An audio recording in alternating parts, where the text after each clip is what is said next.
Bună seara! Aștept să ne adunăm, să văd aici un pic de acțiune. Și în momentul în care, da, văd deja că vă strângeți, că ne strângem, vă spun bună seara, bine ați venit la o nouă discuție din seria Do Talks. Această serie de discuții pe care mi-am propus să o am și să aduc în fața voastră oameni valoroși, oameni de la care avem ce învăța, oameni care să ne ajute să ne deschidem mințile și să ne fie mai bine într-un final. Pentru început, vreau să vă reamintesc că pentru mine este tare important să-mi lăsați like-uri la aceste discuții, să-mi lăsați comentarii și, de asemenea, dacă v-a plăcut ceea ce ați auzit aici, să dați un share. La modul acesta, pe mine mă încurajați să continui ceea ce fac și să îmi dau seama că există interes în această direcție. Și așa cum ne-am obișnuit, deschid discuția cu o întrebare, poate cu mai multe pe care vi le adresez. În primul rând, ne vedem și ne auzim bine? Ia să vedem! Că asta este, în prima fază, foarte important, să ne auzim, să mă auziți. Așa, cred că ne vedem și cred că ne și auzim și o să vă rog să îmi spuneți cât de multă atenție, super, excelent, mulțumesc, cât de multă atenție acordați felului în care vă hrăniți.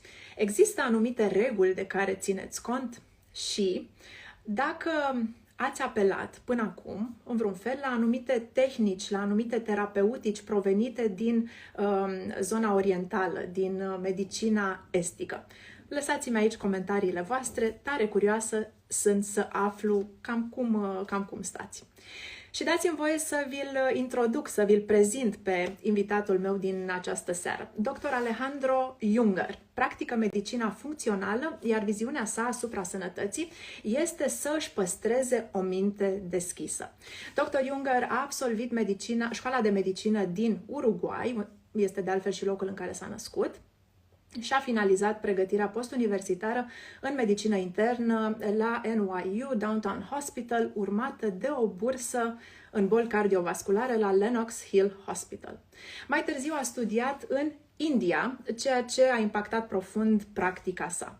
Pentru a-și ajuta pacienții să se vindece de problemele cronice de sănătate, deseori legate de intestine și de echilibrul la acest nivel, Junger se bazează pe tot ce este mai bun din toate modalitățile de vindecare, occidentală, estică, modernă, funcțională. Și de obicei, obișnuiește să formeze o echipă de medici pentru a-și sprijini pacienții. El chiar a ajuns să călătorească cu pacienții săi pentru a vizita alți medici și a le cere opinia, continuând astfel să învețe din perspective, din abordări și din experiențe variate. Capacitatea lui Junger de a rămâne, așa cum am spus, deschis la minte și curios, este ceea ce îl face un medic strălucit și un utilizator timpuriu al practicilor benefice pentru sănătate, care cândva au fost considerate de-a dreptul marginale. Junger a apelat la ceea ce numim detox încă în urmă cu mulți zeci de ani, când această abordare era considerată ridicolă de majoritatea oamenilor. Încă există un curent de oameni care spun, ok, nu cred în detox, o să vorbim și despre acest lucru. De asemenea, el a fost primul care a examinat și a înțeles temeinic problemele de sănătate deseori greșit înțelese, cum ar fi oboseala suprarenală, care încă sunt în mare parte ignorate de ceea ce considerăm a fi medicină modernă. În această seară, Dr. Junger ne va împărtăși drumul său revelator de la medicina din vest către cea din est, către sănătate, către starea de bine și către lecțiile pe care le putem lua din această experiență. Și mai trebuie să știți că Dr. Alejander Junger este chiar directorul medical al companiei Organic India, despre care v-am povestit de nenumărate ori. Dar revenim și asupra acestui subiect. Haideți să vedem dacă Dr. Junger este alături.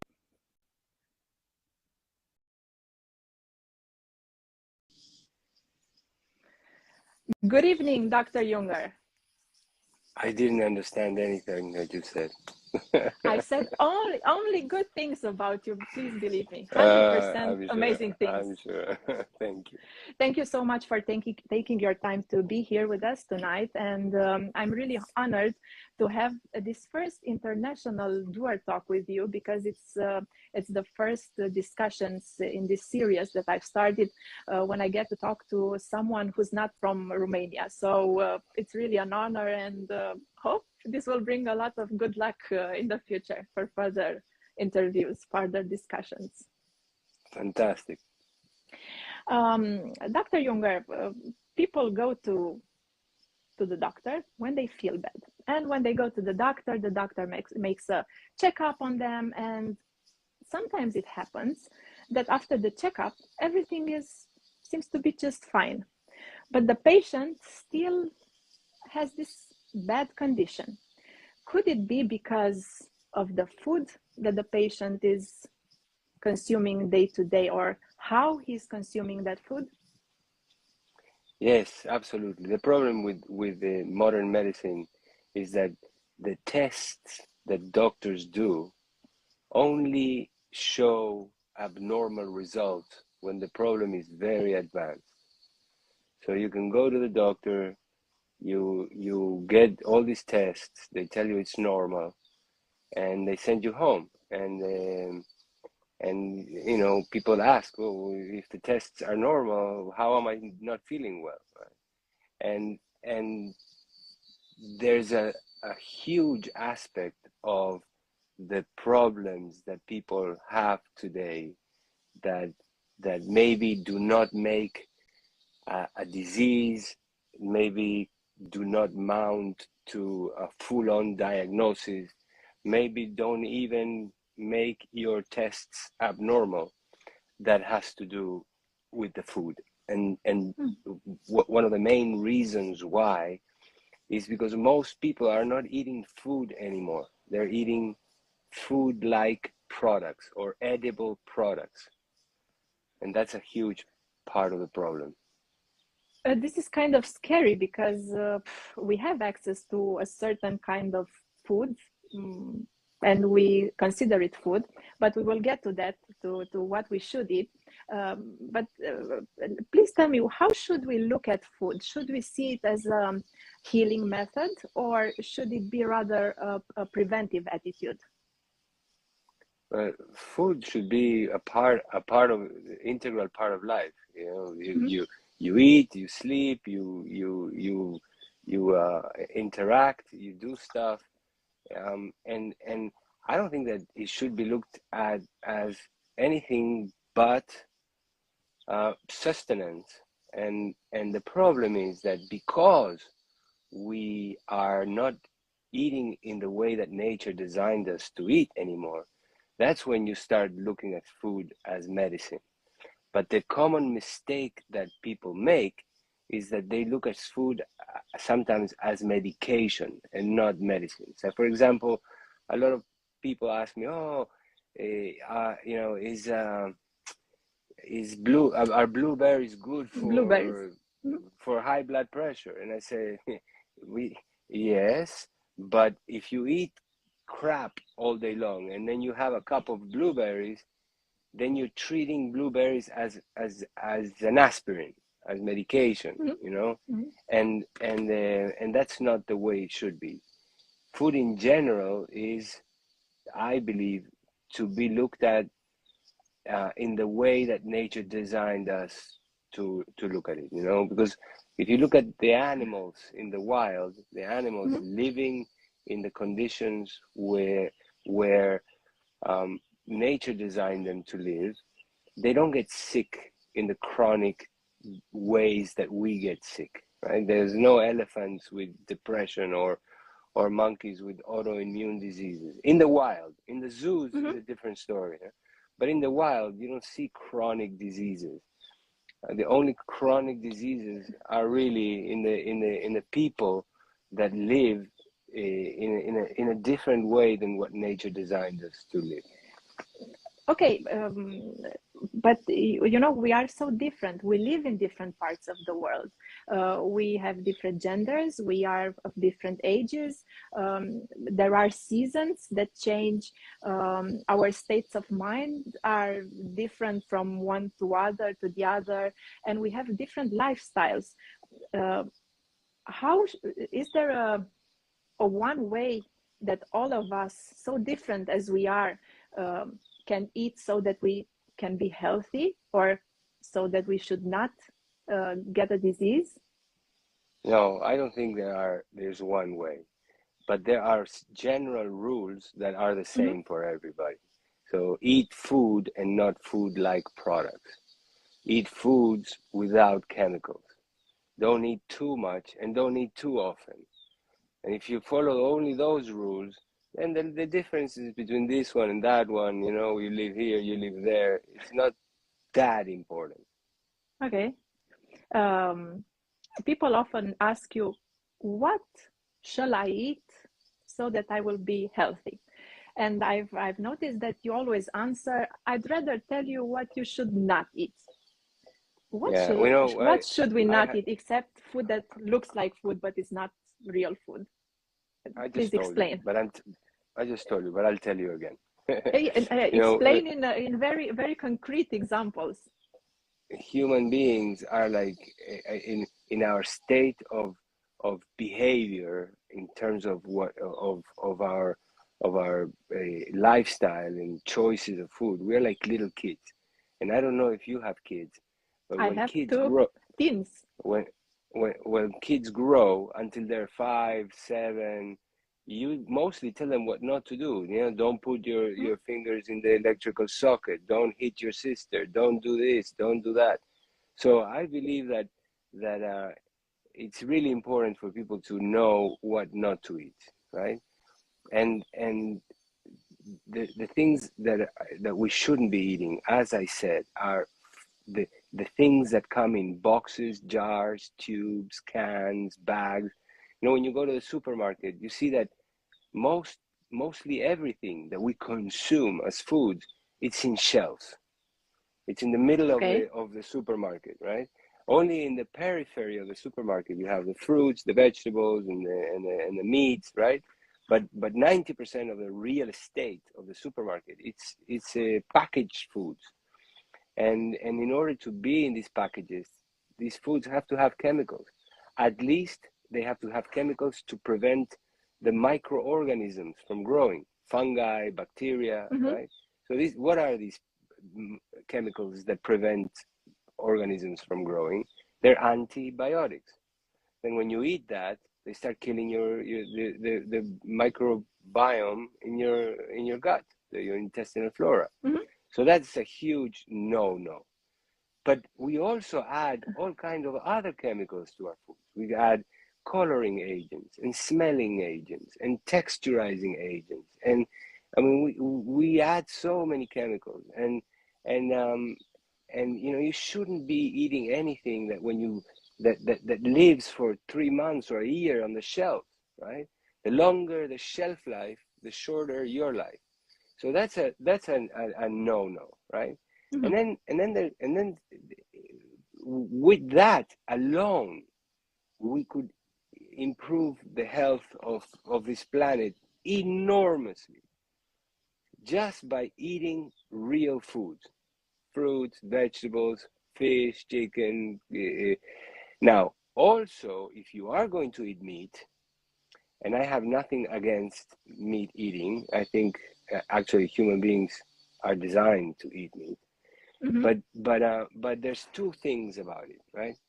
One is the meat that you eat, whether it's fish, chicken, or cows or whatever, it should be from fish, chicken, or cows that grow and live according to how nature designed them to live. Cows were not designed by nature to live in big feedlots that never see the sun and eat grain and be injected with antibiotics and hormones to make them fat and prevent them from getting infections. Fish shouldn't be, nature didn't design fish to live in fish farms where they give them all kinds of chemicals. And so do chicken. So when you eat those things, if you choose so, you eat the animals that also live in the wild or according to nature's design. And if you eat meat, you don't eat it every day, 2-3 times a day.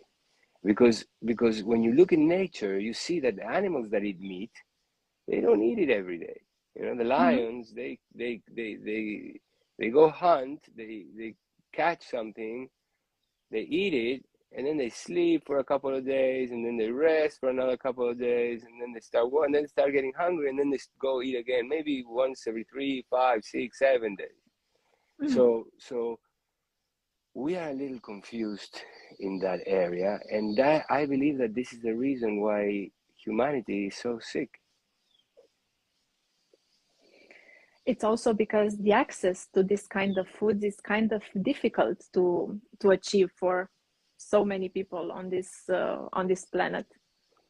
It's difficult because that's the way we set it up, because there's businesses, because there's great financial interests, economic interests with these multinational companies that want to sell you cookies and crackers and cereals and sodas and all these kind of things. Yeah, it is definitely difficult.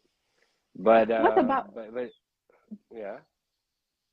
What about dairy products? If they come from cows that live as they should on the meadow, or eggs that come from chicken who grow normal, natural. Well, these are two different things. You know? Dairy products is one thing, yes, and eggs are other things. Yes. Let me answer them separately. Right? For a long time, I was convinced that milk for human beings was poison, unless when you're a baby and you're breastfeeding, right? And my thinking was that in the wild you don't see adult mammals going and stealing milk from other mammals, so to drink. It's only baby mammals that drink and that drink milk, and also because it is so widely used in our cultures these days, and many even doctors tell you, oh, you should drink your milk so that you have enough calcium for your bones. But the truth is that when you drink milk, your blood gets acid. It's an acidifying food, and when your blood is acid, you don't deposit the calcium in the bone. On the contrary, the bone actually releases calcium in order to try to buffer the acidity of the blood. The bone releases its salts. So instead of milk being something that strengthens your bones, it actually gives you osteoporosis, right? And just judging by the results with my thousands of patients, whenever I take people off of dairy products, they get better. But then I started studying Ayurvedic medicine, and I had the fortune of sitting for a good period of time with the Ayurvedic master, Dr. Narendra Singh, who is the doctor that taught organic India how to plant and how to formulate and how to prepare the herbs that they sell today. And he was a legend, this man. And so I told him my theory about milk, and he said, "Nah, it's not dairy that is poison. It's actually, in Ayurvedic medicine, dairy can be used as medicine as well.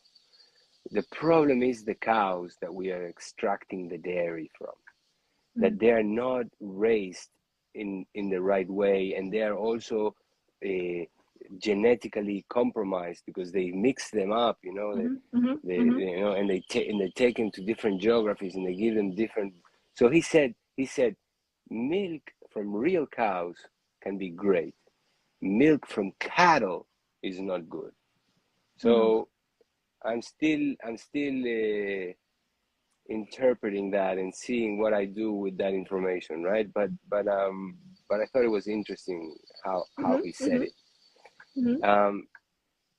Eggs, I used to consume a lot of eggs, and it was a time where I was doing bodybuilding, and it was really good for developing muscle because it has, you know, good lean protein and stuff. But then lately, I've been listening to a good friend of mine.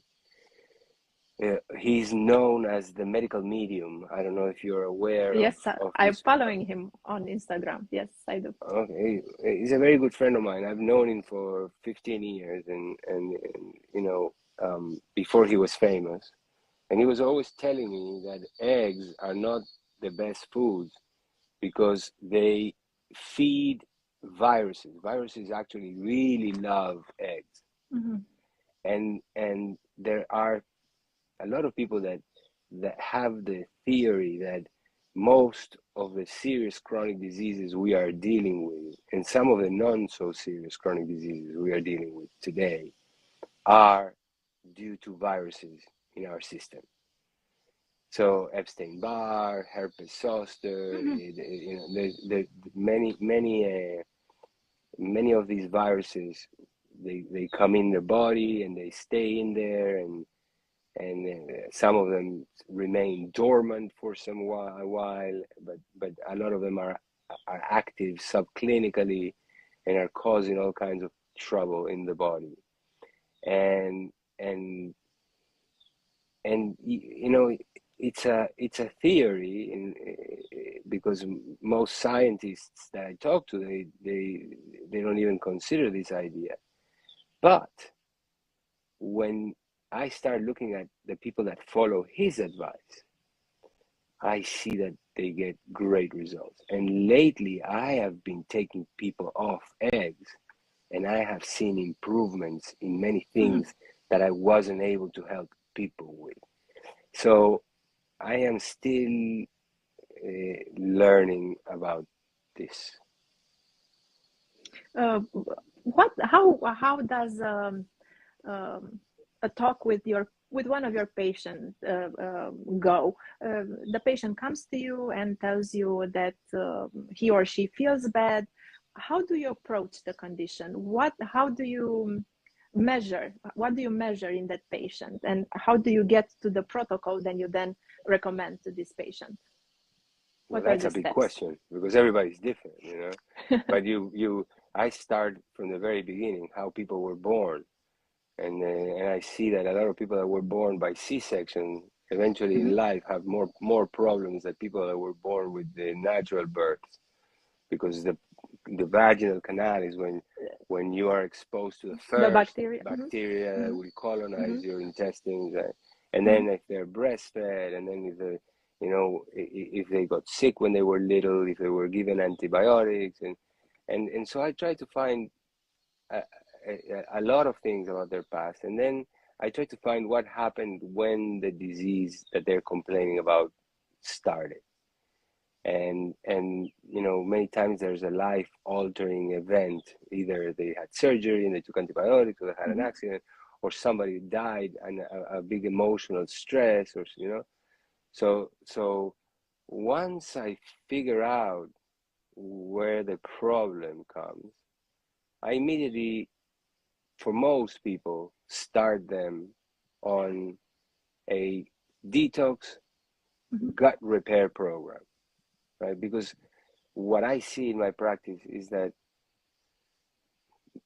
most people's problems either start or get worse by damage in the gut, right?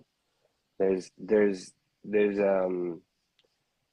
two main reasons why people get sick. It's bugs or toxins, and many of these causes affect the intestines.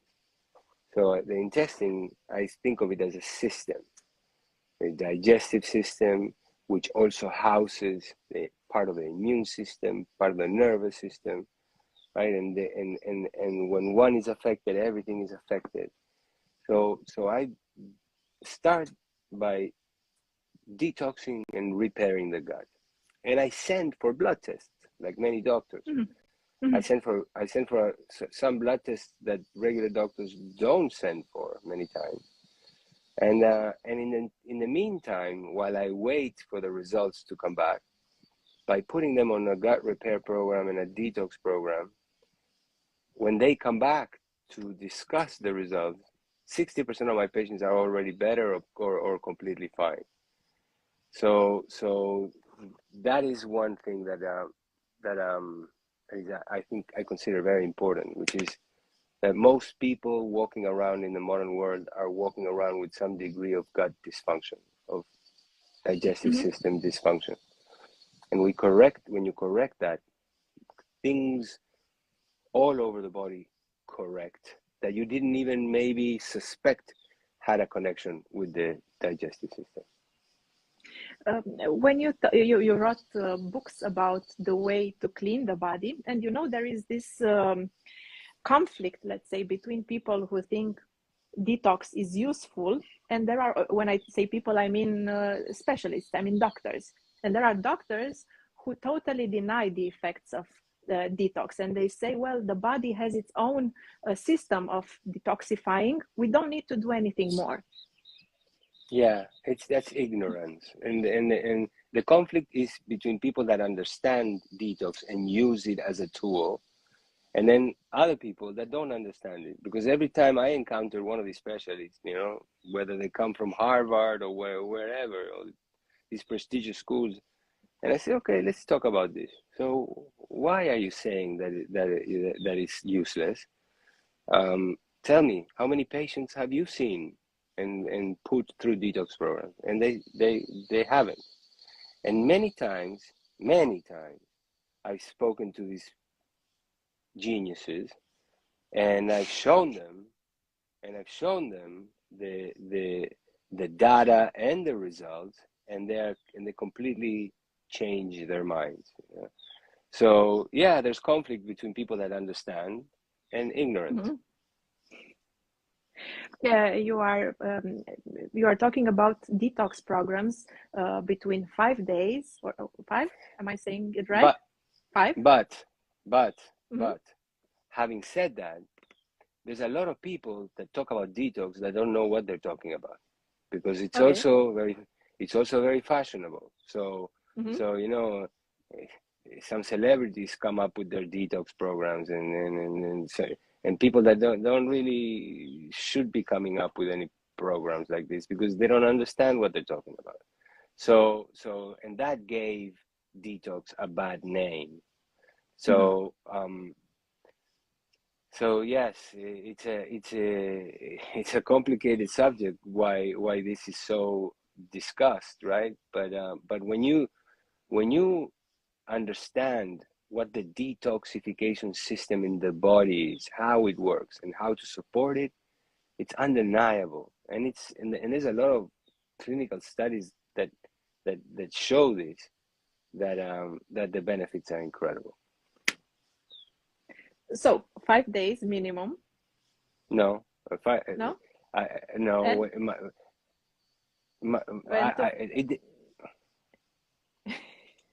Do you want to talk, or should I? No, should I tell you?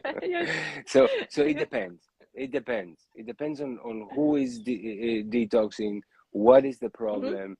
It depends on many things, right? The programs that I wrote about are a 21-day program and a 7-day program. It's if you go for a 7-day program, is it enough to clean a body that has never been of a person who has never paid attention to food and to any of this healthy lifestyle? It depends. It depends really, because some people don't pay attention, but they naturally do things pretty well. Some people don't pay attention and do things in a disastrous way. So I can't answer that question in general.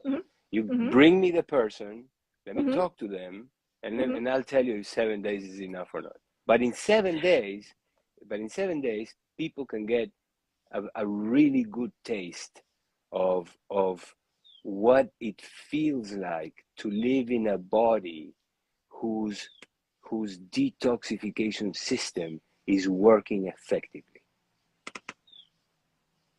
What happens to a person who does a 7-day detoxification system and then goes back to the old habits, very bad habits? Could the reverse of the medal be even worse? If you are going to do these programs to lose a few kilos and then you go back to exactly what you were doing before, it can be worse. Yes. So I don't recommend that people do this just 2-3 times a year, you know, when they want to get ready for a wedding or a vacation, and then go back to doing whatever they were doing before. I recommend this as a tool for people that are interested in improving their life long term. You talk about a lot about the healthy gut, and the relation of this healthy gut with the way our minds are working, how clear they are, but also with something totally different, like the libido. It seems out of different stories. What is the relation between all of this? So our body is a big system. It's a big biological system. And it's composed by different subsystems, right? As I was saying before, there's the digestive absorption system. There's the detoxification and elimination system. There's the communication system. The communication system is how the body's cells and organs communicate between each other. The hormonal system is part of the communication system. The nervous system is part of the communication system. Then there's the transport system, how the body sends things around through the blood circulation, through the lymph circulation. Then there is there's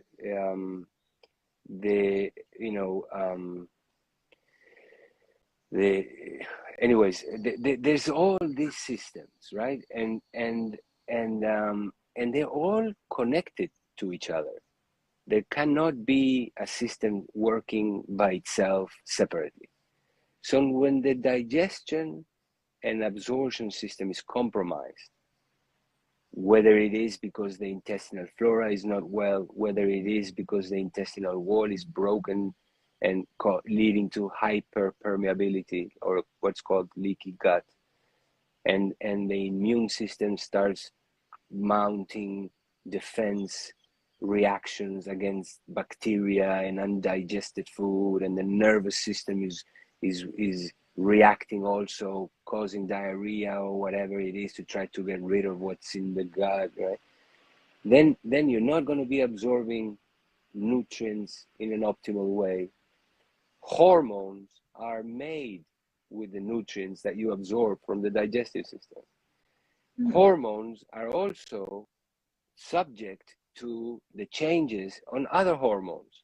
So when your body is stressed because of gut damage or a stressful life, then you're going to be manufacturing the hormones of stress, not the hormones of reproduction. And this affects libido, affects fertility, affects your periods, affects everything. So all systems are interconnected, and sometimes symptoms and diseases seem very far away and disconnected from the gut, but, you know, and this is the common mistake of modern medicine. You know, you have problems in your skin, you go to the dermatologist, and the dermatologist will give you some cream, and your problem most likely started in the intestines. So yes, I am still surprised by the symptoms and diseases that seem completely distant and unrelated to the intestines that actually improve or completely resolve when you repair your gut.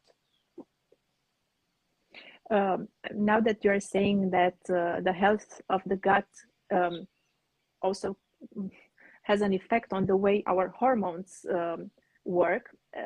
Let me tell you that a lot of women wrote to me when they found out that we will have this discussion, and told me to ask you, how shall we eat along our lives according to the phases that we go through?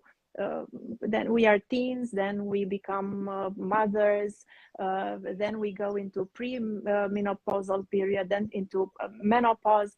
Should we change the way we feed ourselves and what we eat?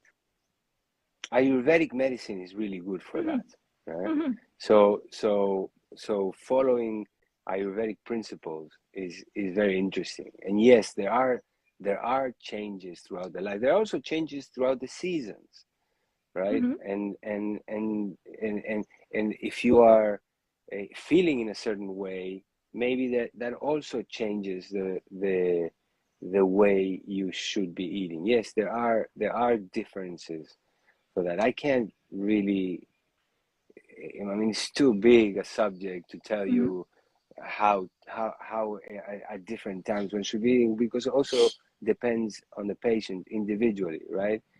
But absolutely, as life changes, the right diet for one changes, and the most important thing is to be aware and to experiment with certain things. You talk a lot about Ayurvedic medicine, and you always go back to that because there are a lot of things to learn out of Ayurvedic medicine. But in our modern lives, there is stress, there is little time to cook. Ayurvedic medicine means also knowing your dosha and knowing a lot about your body. We sometimes don't have this time frame. But please give us some examples of easy techniques or easy things that we can take out of Ayurveda and bring it into our modern lives. What can we do? Everything that I've been talking about is also very consistent with Ayurvedic principles. Mm-hmm. In terms of eating real foods and not food like products and not eating too much, not eating so often, intermittent fasting. All these are concepts that are in the Ayurvedic practices and textbooks for thousands of years, right? You say there's little time for this and there's little time for that, but I'll tell you what, when you start getting sick and not feeling well, then you have to pause your life completely. So I say make a little time and go online, look for a questionnaire, or you answer 40 questions and you figure out what your dosha imbalance is, and you alter your diet a little bit according to what your dosha imbalance is. Mm-hmm. And it actually will give you great results and will allow you to have more energy. And then the time that you do dedicate to your work and to whatever it is that you're so busy with is going to be more effective and more enjoyable, and with less likelihood of you having to stop your life completely because you need to go to the hospital and get a surgery or So I like to people that come to me and ask me for easy solutions. I say, I'm not the right doctor. Go talk to somebody else. I'll tell you that if you don't make time to look for your health, you're gonna pay this with much less time in the future and much less price in the future, right? Because your body in this lifetime is like an apartment that your soul rents, right?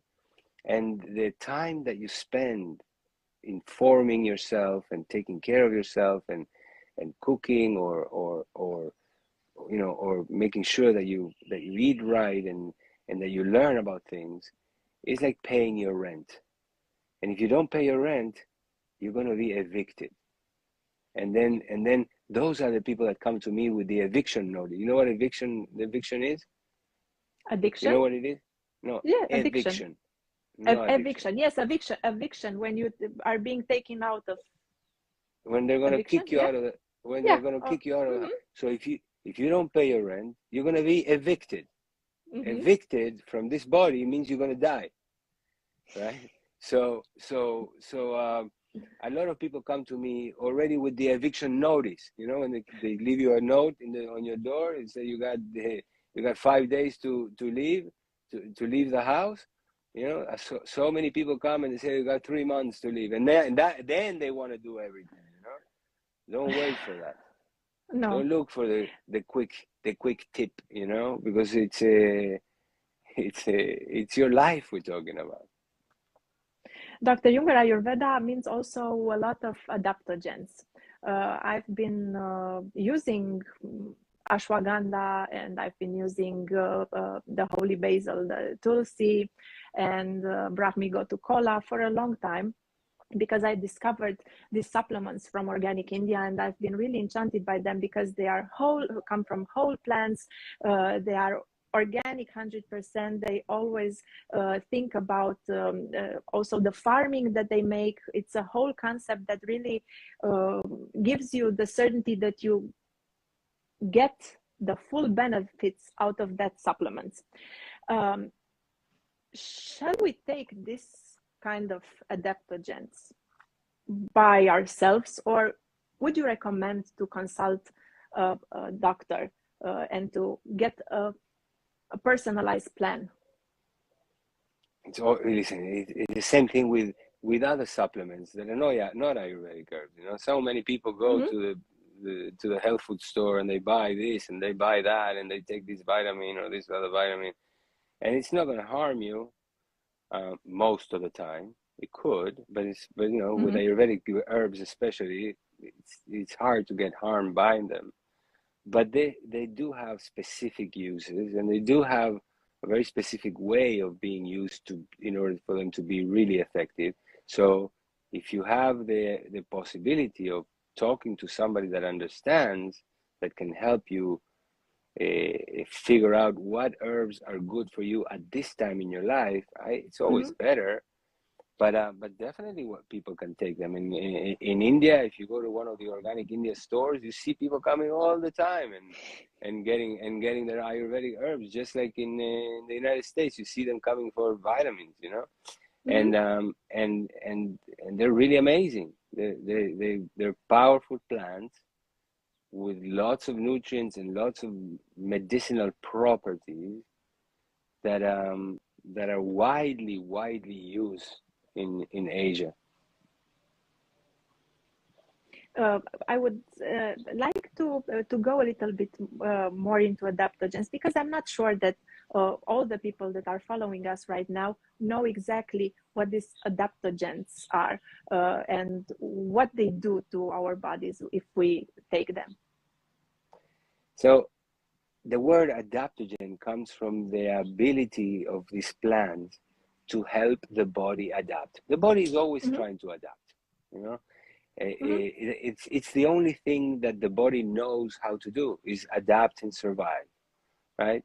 So for example, if you don't drink a lot of water and you're a little dehydrated, your arteries will constrict so that your blood pressure is maintained, right? If I'm sitting down now and if I stand up, then my blood is going to go to my feet and my heart is going to pump a little faster, right? So that is the body adapting, and it's doing it minute to minute. In Western medicine, we are used to taking drugs that have a one-directional activity, a one-directional effect. If you take a medication for high blood pressure, it's going to lower your blood pressure. If you take a medication for tachycardia, it's going to lower your heart rate. If you take a medication for cancer, it's going to make the cancer cells divide less, right? So Ayurvedic herbs are different, because when you take an Ayurvedic herb, the intelligence of the plant will go with the body's need. So for example, if you take ashwagandha and your blood pressure is low, it'll help your body increase your blood pressure. But if your blood pressure is high, it will help your body decrease Lower it. your blood pressure. So it helps the body adapt, and therefore they're called adaptogens. Thank you. Fantastic explanation. Thank you so much. We also have some questions from people who are following us. Nice to see how many are interested in this subject. Someone asks us, what herbs would you suggest to take for rosacea? Well, that is difficult to say for rosacea. What herbs, because rosacea is not the same in everybody. It depends on the patient. It depends on what's going on. I would need a little more information for that. But one of the herbs that I use very often with people with rosacea is neem, for example, because neem is a really good antibacterial, antiviral, antifungi that helps the gut correct the little foci of infection, which many times is at the root of problems in the skin, rosacea being one of them. If you take one adaptogen, call it ashwagandha, let's say, is it okay to mix it with another one, or does they influence one another somehow? They help one another somehow. I have not heard or learned yet about adaptogens that fight between each other. They usually complement and potentiate each other. So, I can't think of an example of an adaptogen that you should not take if you're taking this other one.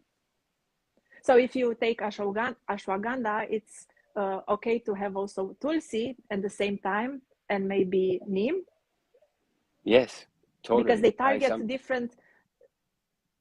Yes, they have, sometimes they have some activity which is the same, but each one specializes in something different. For example, ashwagandha specializes in energy, in recharging the adrenal glands, in virility, in libido.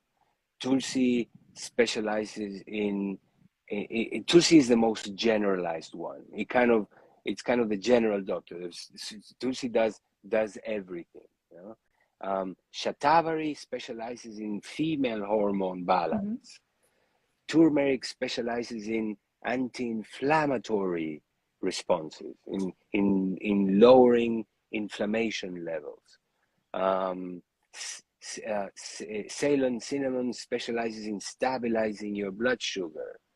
Gotukola specializes in the brain function, regeneration and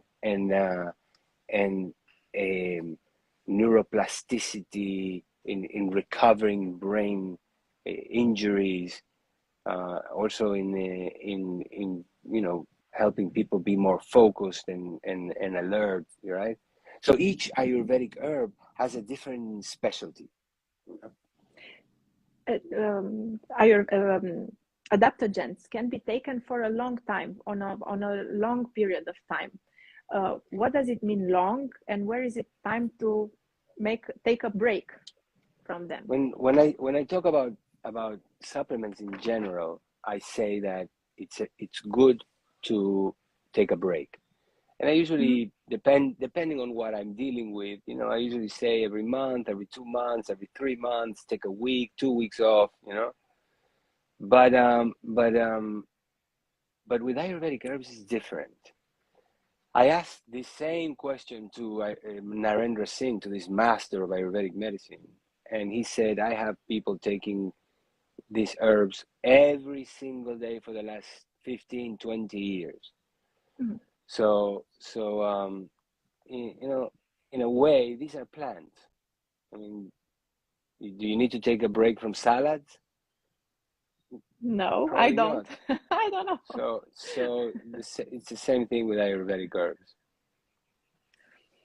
We have another comment, another question from someone who's watching. Hi, I'm a person that I've been diagnosed with chronic Lyme disease. It helped me when I had a diet. When I stopped it, I had problems again, and the disease came back. What's the question? It's a comment. I suppose the question is the diet did not heal the disease. I suppose it only made the symptoms milder. This kind of diseases, I will ask you, this kind of diseases, can they be cured through a diet? There is no this kind of diseases, right? Lyme disease is a very specific thing. That is unlike any other disease. So, you know, when you say this kind of diseases, are you including Lyme disease and in what other one? And I don't know, another I don't. Yeah. Another disease called by Borrelia. I don't think that Lyme disease can be healed or resolved just with diet. But I don't know. Maybe there are ways of doing it. I just don't know them. And but there are many other diseases that can be healed just changing the way that you eat. Absolutely. Are antidepressive drugs a solution for depression and anxiety? What herbs or medicine or diet can you take for this kind of condition? I see a lot of people resolve their depression by repairing their guts. And around the gut, there's a huge nervous system that manufactures most of the serotonin in your body. So when you take antidepressants, many of them are serotonin reuptake inhibitors. They are given so that the serotonin levels stay higher, right? But if your immune system is hyperactive, if your nervous system is reacting to things, there's not going to be the resources, nutritional and energetic, to produce serotonin naturally. So that's when you get antidepressants. But when you heal the gut and the immune system calms down and the nervous system restores its normal activity, a lot of people lift their depression, right?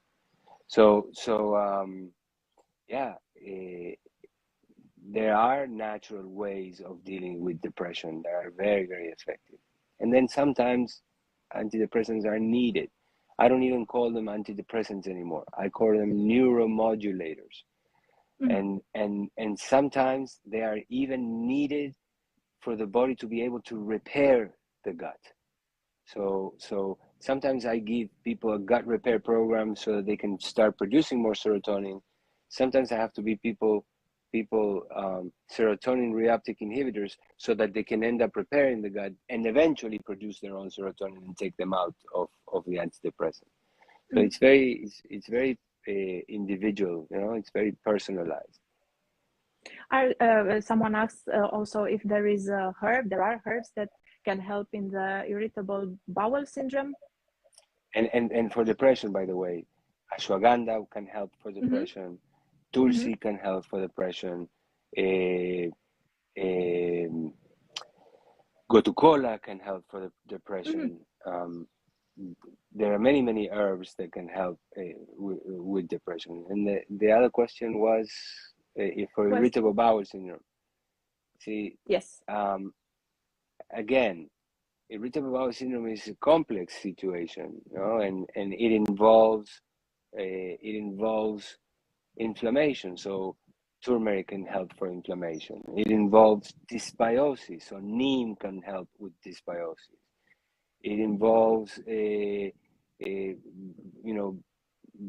broken intestinal wall, and there are herbs that help with that, like triphala And there's combinations of herbs that work very well. Organic India has a combination of herbs under the name of bowel care that is really, really effective in helping gut repair, right? And all these things help with irritable bowel syndrome or an irritated bowel. Also, is there anything that we can take for frequent urinary tract infections? Yeah. Yes, but that's not necessarily Ayurvedic, right? I tell people to take cranberry juice or cranberry juice powder or D-mannose, which is a sugar in cranberries that it doesn't get absorbed that get absorbed and gets very fast into the urine and has a strong bactericidal effect. So yeah, well, neem also helps for that. There is someone who's sending you a nice message. Loved your introduction to Anthony Williams' book. I'm actually writing the introduction to the book that's coming out about the brain. He just sent it to me today, and he asked me to write, because this foreword that I wrote was to his first book. Then he wrote another 4 or 5, and now he just finished writing one about the brain and asked me to write the foreword. So I'll be writing that as well. Thank you. And let's go for 2 more. One regarding the Hashimoto. Is there a solution to that? Yeah, absolutely. Yeah, and it has to do with gut repair and avoiding gluten and and calming down inflammation in the gut and repairing the intestinal wall. Yeah, I see people resolve Hashimoto's every day. Mm-hmm. Mm-hmm. And the last one, there is a lot of talking, and you also said eat little, eat not too often. Do you mean by that the intermittent fasting? I mean by that humanity now, anywhere you go in the world, people are having breakfast, lunch, and dinner, as if that was what human beings should be doing. Breakfast, lunch, and dinner everywhere, and snacks in the middle. And it's my belief that is part of what's killing humanity, what's making everybody sick. Breakfast, lunch, and dinner. Because we are not designed for that. The digestive system shouldn't be working all day long. It should have periods of rest. And especially when you go to sleep at night, if you go to sleep at night right before you have a meal, you're going to be digesting, and you're not even going to allow the body to engage in a deep sleep and recharging sleep. So yes, eat less and eat less frequent. Now, you want to call that intermittent fasting? I call it whatever you want. And Thank you so much. I actually skip breakfast. I almost never have breakfast because I'm not hungry in the morning. And I think if I'm not hungry, I don't have to eat till I'm hungry. Exactly. But some people eat because it's breakfast time. It's breakfast time, yeah. So today I had my first meal at 1 o'clock. It was a lunch, let's call it like this. And I actually posted a photo on my Instagram feed, and I showed it, and I said, look, this was my first meal. It's a piece of salmon and some rice, some whole rice, and some vegetables with turmeric and with ginger. And I said, okay, this is, in my opinion, a healthy, nutritious, and good meal. And I wanted to ask you, is it the way I believe about it, or is it not? Well, you just have to look at yourself, and you look healthy, you look shiny, you look awake and alert. I think whatever you're doing right. Great. Okay. Thank you so much. It was a pleasure. The questions are pouring, but I hope people will go back on our talk and get the answers from all that you've said. Thank you so much. Have a great day, because there is noon at in your place? It's 4 o'clock in the afternoon. It's 4 o'clock in the afternoon. So have a great afternoon, and thank you for all the knowledge that you shared with us. Thank you for inviting me. Nice meeting you. Nice meeting you too. Bye. Bye. Dragilor, aceasta a fost discuția cu Dr. Alejander Junger. Sper că v-a plăcut. Pentru mine a fost minunat să-l ascult și să învăț de la el. Voi continua să fac același gen de discuții și pe viitor, pe tot felul de subiecte. Așadar, fiți alături de mine. Nu uitați, vă rog frumos, un share, un coment, un like, ajută foarte mult în acest tip de activitate. Vă mulțumesc, vă doresc o seară minunată și ne revedem la următoarea discuție din seria Doer Talks.